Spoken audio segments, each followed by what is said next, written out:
तुम्ही अगोदर आपलं जे ऑफिसचं निवेदन आहे ते आपल्या महिला प्रतिनिधी म्हणून डॉक्टरीका बसलाय त्याला विनंती करतो की त्याने वाचून दाखवावं, नंतर आपण सादर करू.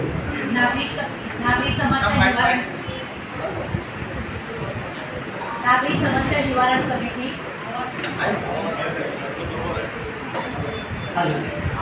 सन्माननीय श्री देवेंद्र फडणवीस मुख्यमंत्री महाराष्ट्र राज्य. विषय महाराष्ट्र धर्म स्वातंत्र्य कायदा 2026 रद्द करण्याबाबत. महोदय, आपल्या महाराष्ट्र विधानसभेत आपण महाराष्ट्र धर्म स्वातंत्र्य विधेयक 2026 13 मार्च 2026 रोजी पारित केल्याचे वृत्त आम्ही अभ्यासले आहे.